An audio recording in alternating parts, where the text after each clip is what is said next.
Thank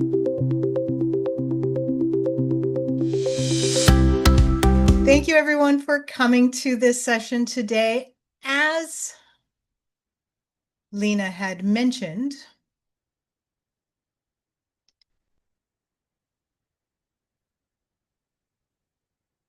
there we go.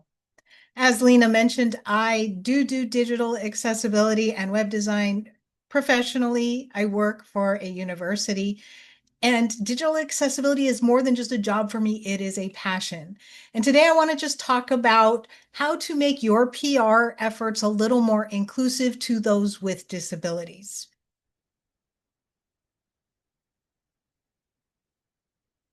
So a little bit about me. As I mentioned, I am an accessibility evangelist. I did serve in the United States Marine Corps. I have been working in accessibility since 2000 and web design since 1997. A fun fact about me, I do collect playing cards and have over 600 decks of them. Probably the most important detail to know about me as I give this talk is I am also disabled. So what is accessibility? We've heard this word, it's bandied about. You might have an idea of what it is. But here is the textbook definition. Accessibility is the practice of making information, activities, and the environment usable to the largest number of people as possible.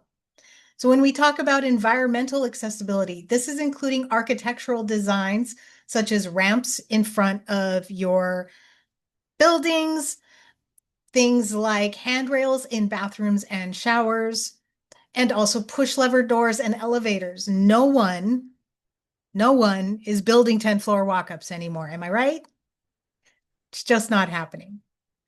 Digital accessibility, it's just the digital version of that. We make small changes and purposeful choices in order to make the digital content as usable to as many people as possible. I am about to do what they tell you in Toastmasters to never do, and that is provide you with a wall of text slide. But I think it's important, and I'm only going to highlight a couple of these statistics, but feel free to breeze through them as I'm talking. 26%, 61 million adults in the United States have some type of disability that they live with every day. The most common type of disability, 13.7%, is mobility disabilities. This is anyone with a serious impediment that makes it difficult for them to get around, walking, climbing stairs, etc. 2.5 or 2 out of 5 adults age 65 plus has a disability. What does this mean? This means you might have lived your entire life without a disability, but as soon as you hit a certain age, guess what? Your eyesight's going to get a little worse. Your hearing might not be as acute. Your mobility may suffer, and you also will suffer and decline cognitively. The next one out of 4 women have a disability. Women are disproportionately hit with disabilities.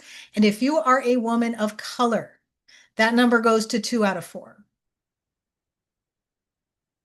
Women of color are more likely to suffer from a disability. So when we speak about cognitive disabilities, these are things, and again, wall of text, apologies, but I do make these slides available for anyone that would like a copy at the end. But a cognitive disability is classified as something that makes life difficult when it comes to concentration, remembering, making decisions. We have this thing called executive dysfunction for a reason. And some of these cognitive disabilities will be ADHD, autism symptom disorder, traumatic brain injury, spectrum disorder. I speak well today. Autism spectrum disorder, traumatic brain injuries, and strokes, to name a few.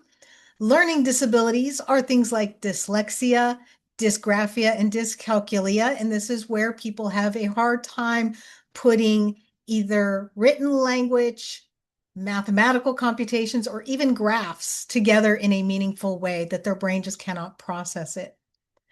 10.8% of that 61 million that I mentioned on the previous slide have a cognitive disability. This is second most common type of disability, just behind mobility. So looking at all those statistics, I want you to ask yourself, are you one of that 26%? Someone you know or love, one of that 26%?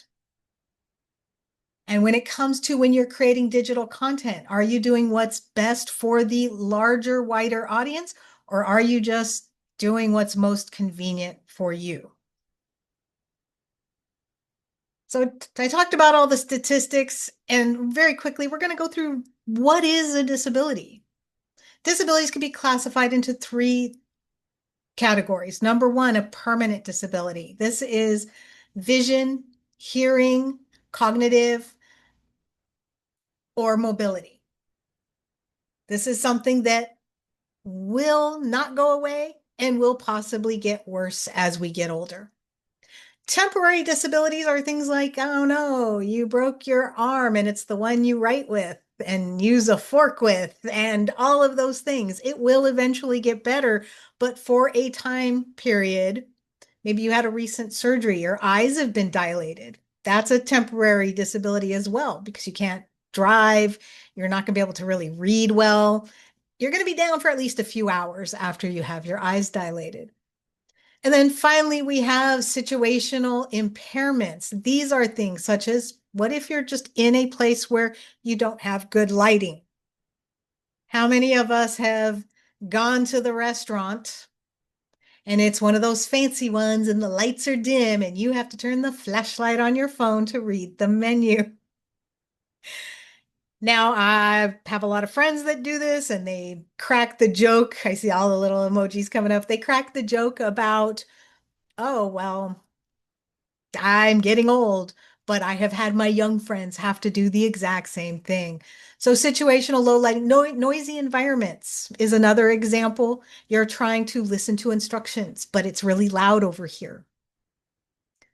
Sometimes my cats go ballistic the minute I start a Zoom meeting, but I have to zone them out because I know with I have a decent mic, you all aren't going to hear most of that noise, but I have to try to concentrate and not stop my presentation regardless of what they're doing. And also things like having your arms full and walking up to a door that you can't open because you can't put the bag down, but then you open the door, but then you have to pick the bag back up and then the door closes. So these are all situational impairments we face every day. How many people here have heard of spoon theory? Okay.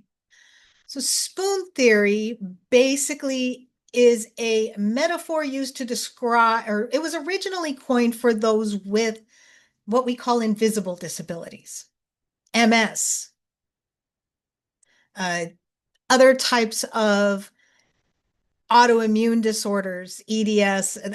There's a huge list of them, fibromyalgia, etc. If you know someone who suffers with this, or if you are someone who has one of these invisible disabilities, how many times have you just been like, I can't go out with y'all tonight? And they're like, but no one ever really takes you that seriously because it's, oh, you look fine, right? So it was originally coined to try to explain to people without these types of disabilities what it's like to live with them. And basically, it states that the more physically and mentally challenging a task is, the more spoons you have to use. So imagine you have 20 spoons a day. Now you get up in the morning, you have to take a shower and get dressed to go to work. That might cost one spoon, right? It's not a hard task. You get up, you stand groggily in the shower, yeah. You get out, you dry off, you get dressed. So one spoon out of your 20 is gone. If you are someone with severe depression, for example, it might cost you 5 spoons just to get out of bed, to get in that shower, another couple spoons to even try to put clothes on after. So for someone with an invisible disability, depending on where they are in that moment and how it is attacking their body, they might use up most of their spoons halfway through the day. It's lunchtime. I have no more spoons. So, how many spoons will it take for people to understand your content that you are creating if you don't do it well? So, what can you do? Simple. You work with clients, coworkers, PTA members, fellow Toastmasters. Pardon me. This goes beyond your PR duties in your club. You can use this every day with everything you do digitally. So we create digital content all the time. You don't need to be an expert. You only need to know what you need to know for the tasks you are doing. I know a lot about accessibility that goes beyond even what I do on a daily basis, but that's part of my job to know all these different types of accessibility. If your job is requiring you to make documents that are then handed out to people every day, it would behoove you to make better documents, to make them accessible. So someone using a screen reader, voice command, head tapping controls for quadriplegic, eye tracking, people who have to navigate using a keyboard or a stylus pen with their hand or mouth because they physically cannot use a mouse. So these things can affect how people interact digitally with your content. However, I say all of this, please, whenever possible, no PDFs. No one likes them. No one wants to download them, but we all make them all the time. I'm not getting into document accessibility during this training. This is primarily focused at VPPRs and kind of what you're doing on the daily. This is just to give you a few small tips to get started. However, if anyone is interested and would like to have some training on how do I make sure my documents are accessible, please feel free to reach out to me and I'm happy to do that. So let's start with something simple. Alternative text, alt text, alt tag, image description, depending on the program you're using or the social media platform you are using, it's going to have one of these names. It is important because this alternative text is how people who cannot see your image can see your image. This also goes for, those times when images just don't load for you for some reason.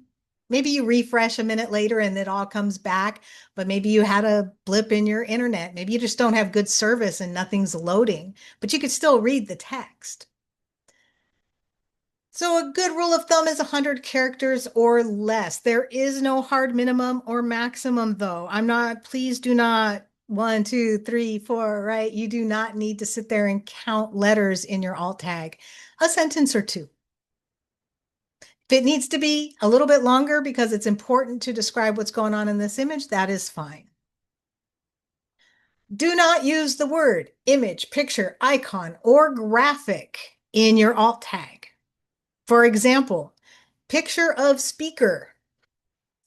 A screen reader user, for example, will hear the word image if they are using the Mac OS built-in screen reader, or graphic if they are using one of the two primary screen readers that are made for Windows machines. Those of you with Macs, I personally am not a huge Apple fan myself. However, Mac does have one of the better screen readers out on the market right now. It is a part of your iOS. Try to use it. Do me a favor though, don't touch your mouse because that is not how you're going to move that mouse around and the screen reader is going to go bleh, bleh, bleh, bleh. So don't touch your mouse. Use your keyboard arrows. You can hit the H key to go on headings, tab to go on links, and the arrow key just to read down, but don't touch your mouse. It is a really good screen reader, probably one of the better of the screen readers out there. Avoid using images with too much text. And for my VPPRs out there, this means when you're making that graphic for social media, don't have a paragraph on there. If you want to add a sentence, yeah, that's okay. But generally what you want is something nice, eye-catching, highlight your guest speaker, highlight the date and time that your event is going to happen. Is it on Zoom? Is it in person? That's what you want to highlight in that graphic. It is the first things we're going to see. We do not read. And I'm letting you know that right now. You don't read. Your users that are looking at your social media are not reading. We pick up on those landmarks, those big items, those things that catch our eye. And if it's interesting, we then read. So if you put all the text on the graphic, guess what happens to a lot of people? The eyes glaze over and you just keep scrolling. For example, I have ADHD. Those of us with disordered attentions, meh, it just becomes a fuzzy mess and our brains immediately overload. We move on. So avoid that. Make your graphics eye-catching. Keep the text minimal, just the main points. Highlight your guest speaker, etc. Put that text in the post itself or link back to a web page that has that information. Or even as Lena had posted in the chat, where we have all of our newsletters out there. If you have information in a newsletter and you are doing a news repository like we are, you can also link back to that in your newsletter as well. When you are writing alt text, I want you to ask yourself two questions. Number one, what is in the picture? And number two, what is the purpose of the picture? Sometimes the context of the image may be more important than what is actually in the image. And I'm going to give you an example. Aw, isn't he cute? Kind of looks like how Japanese animators draw cats, right? Big body, little head, big face. This is Jackie the third. He always looked like he walked into a freshly painted wall right in the corner, but he's adorable.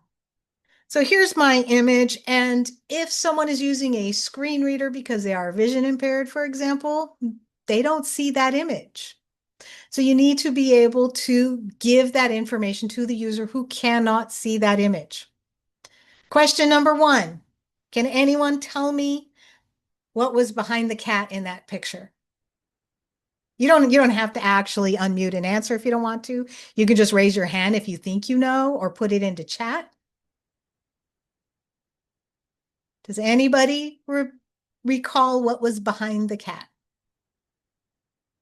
Can you tell me any of the colors? All right. So Lena is a super seer. I see Edna. Okay. So I got a couple. I got orange and maroon for colors. I have Halloween cushion cover and I have pillow and a picture. And if you mash all of those together, you're pretty darn close. And good job, though. You saw everything in this picture. Usually when I do this training, there's a little bit more time between the picture and when I ask that question.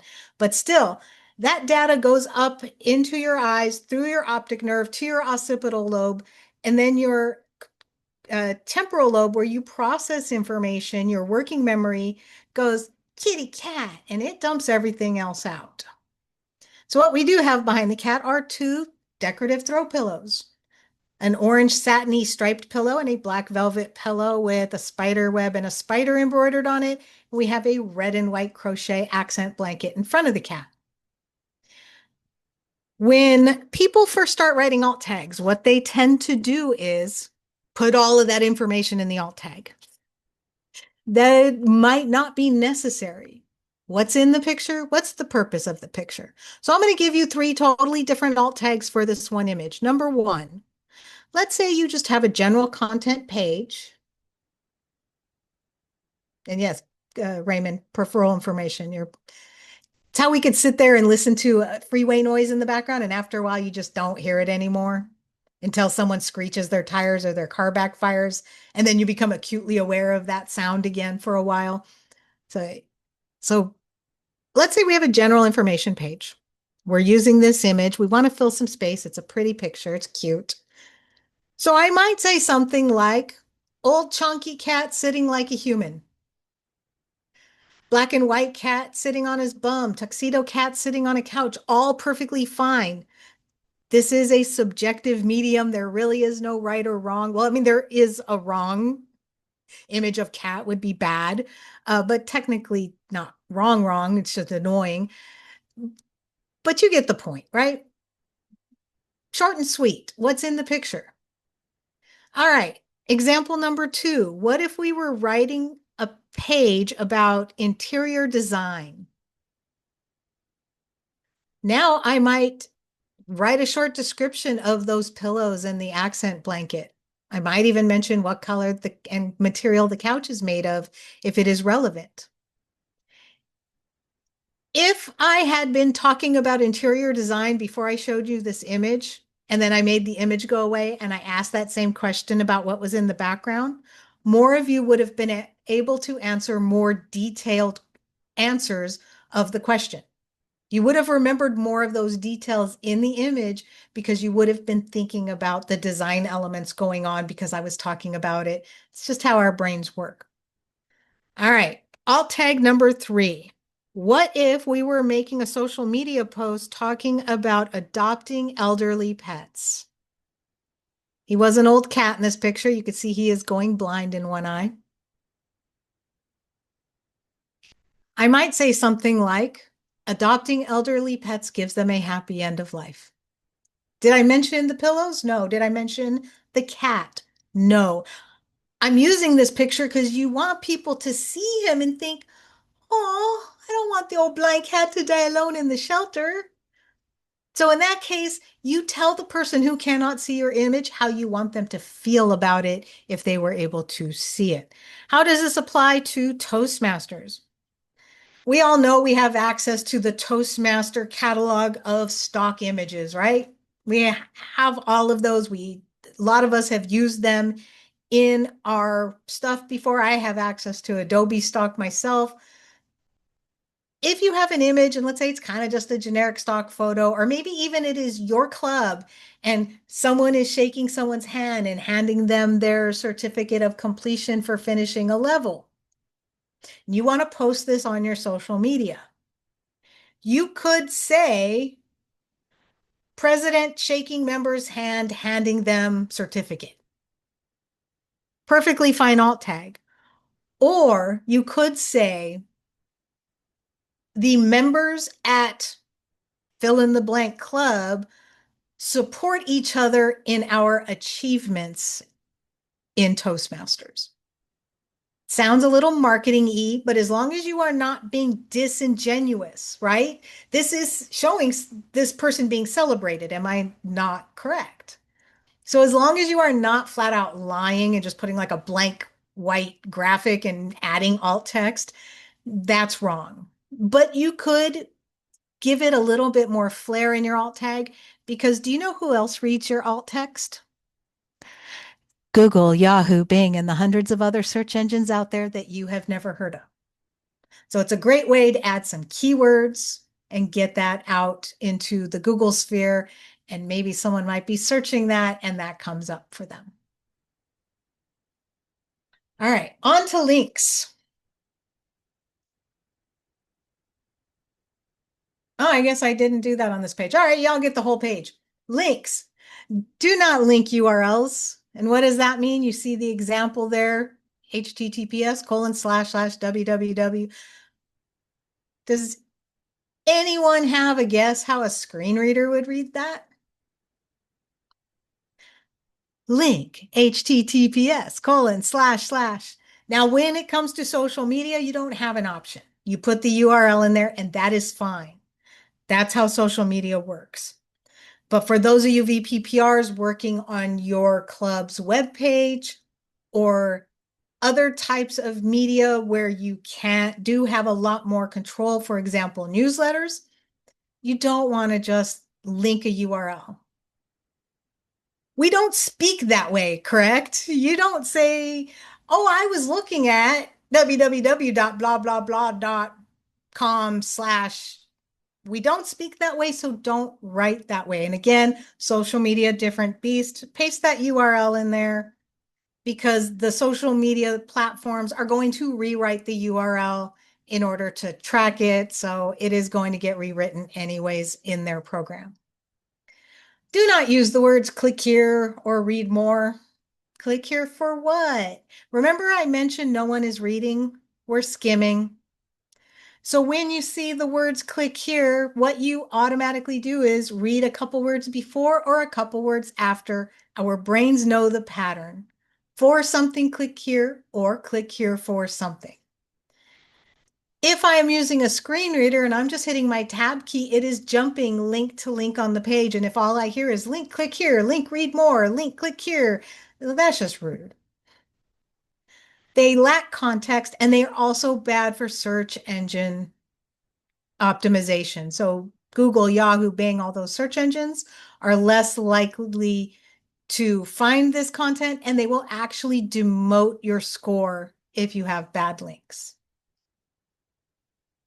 Do link meaningful text. Link text that makes sense so the user knows exactly what they're going to get when they click it, and avoid repetitious links. What does that mean? Don't have 3 or 4 or 5 links going to the same place on the same page.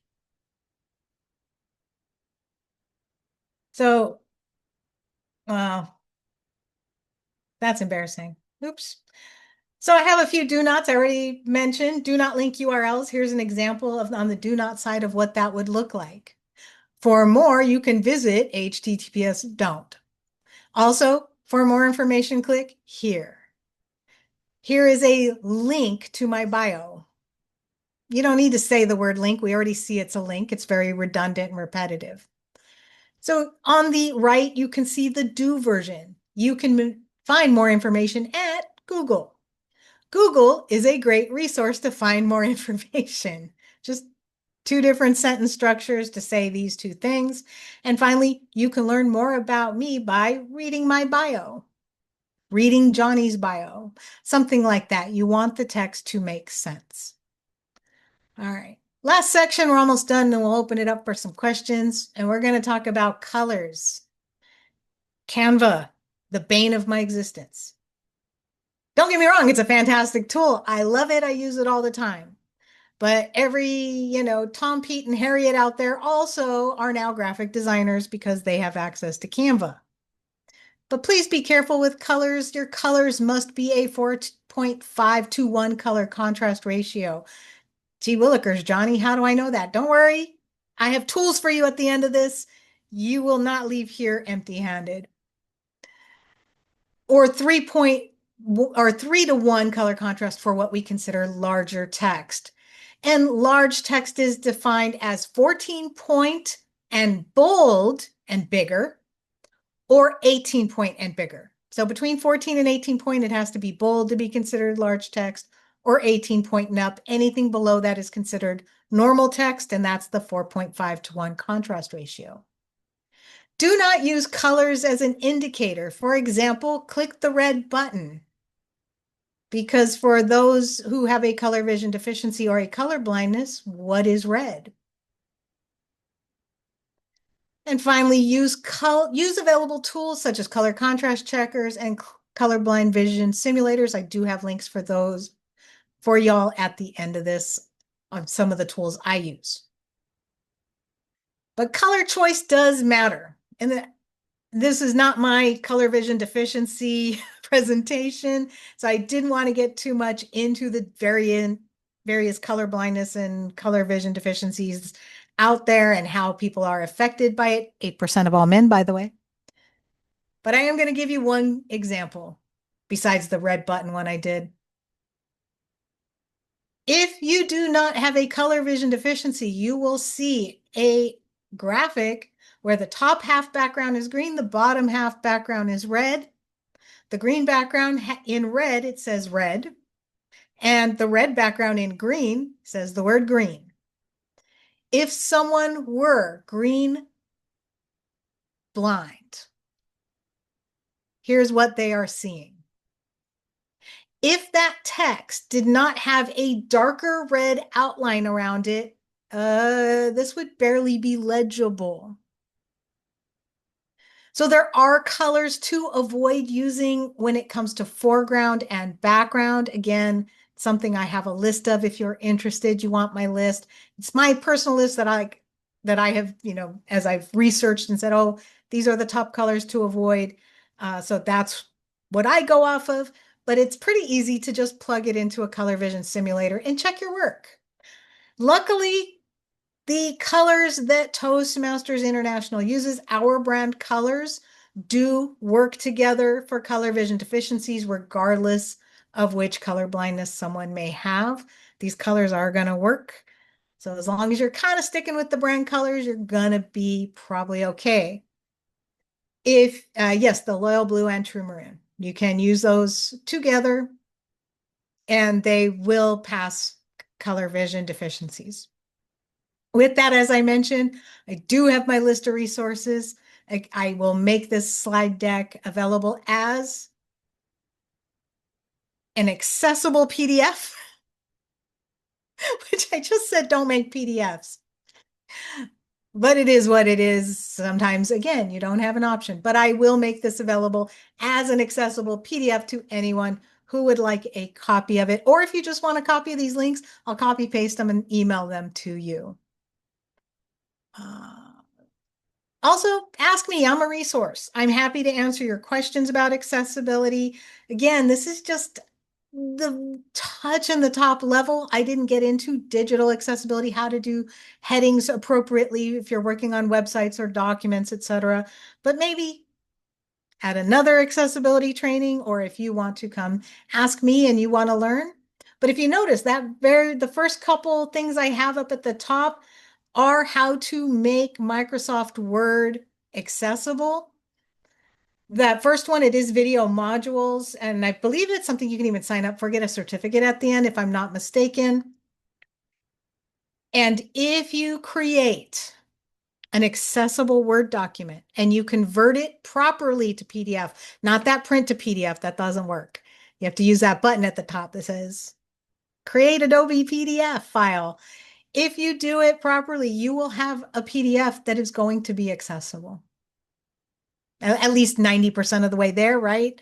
So usually a couple just visual checks to go through, but having an accessible Word document will give you an accessible PDF. Sorry for that aside, but I do have those on this list as well as a color contrast checker and two different color vision simulators. The Pilestone is a nice, easy breezy, click a button, see how it looks. Dalton Lens gets a little more detail, so you can see how your graphic will look to someone who might just be a little weak with their red cone or a little weak with their green cone versus full color vision deficiency. It has a sliding scale, so it's kind of fun to play with. And also, if you have access to LinkedIn Learning, this is a link to a basic accessibility starter module, so that is there for you as well. And I am an ally, #ally. If you see this, you know that person is doing accessibility, probably works in the accessibility world, or has some skin in the game. With that, I will leave it there and stop sharing and hand it back to our host, Lena, and open it up if anyone has any questions. Thank you, Jonni. Yes, we will take a few questions now.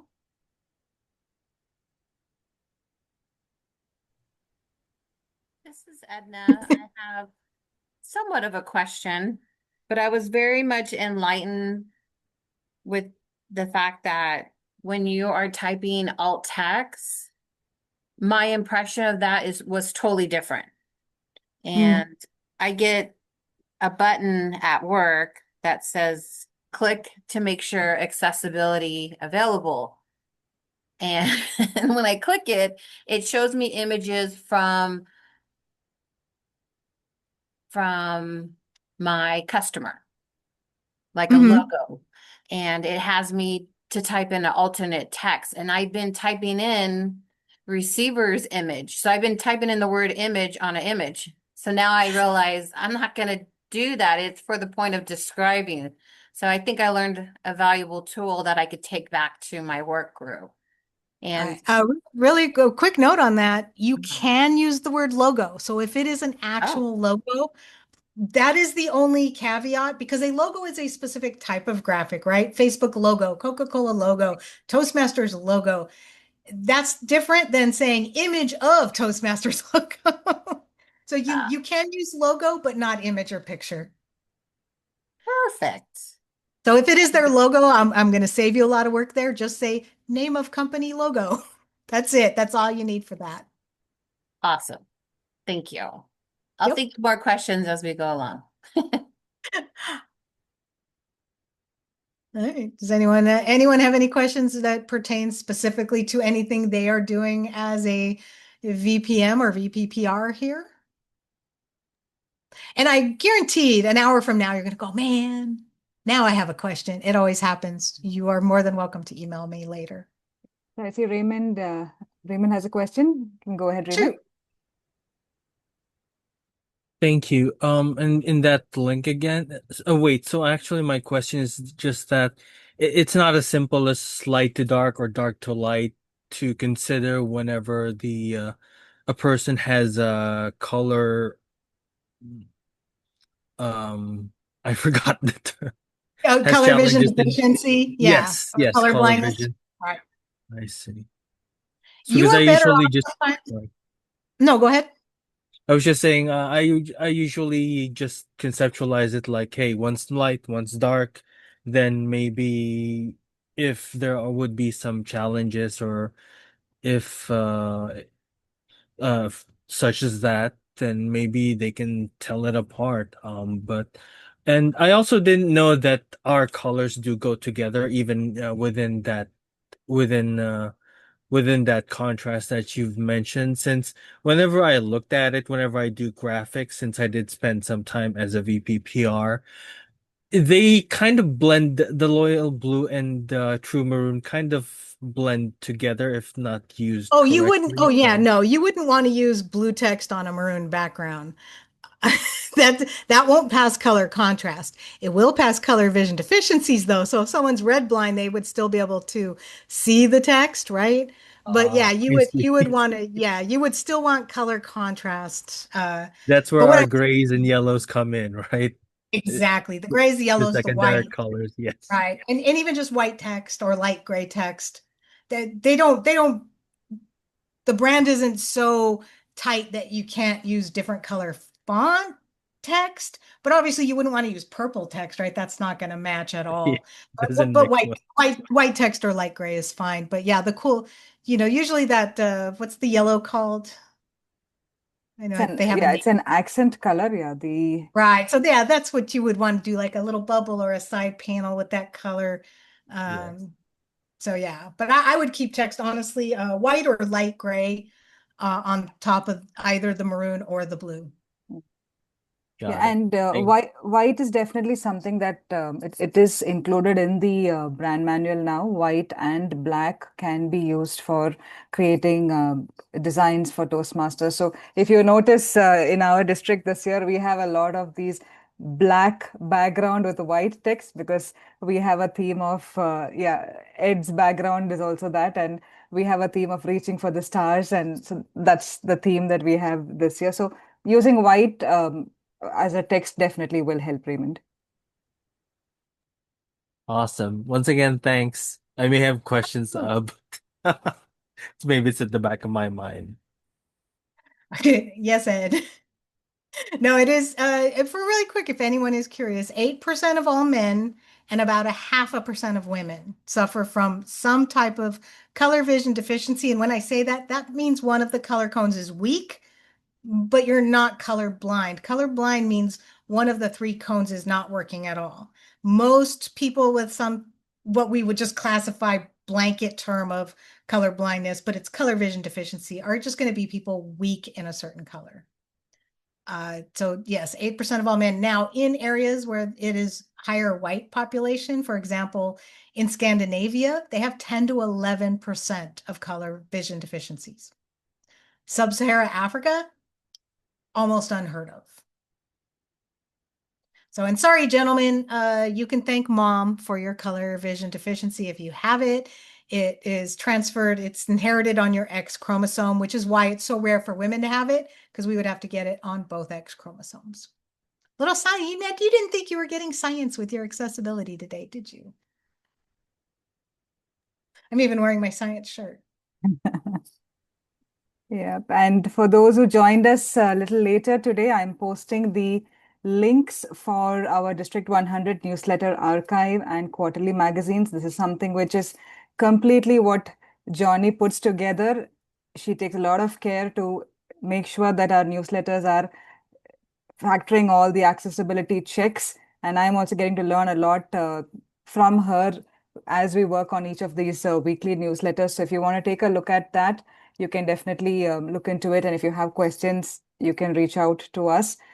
Jonni will be conducting a session on building the newsletter, building a better newsletter.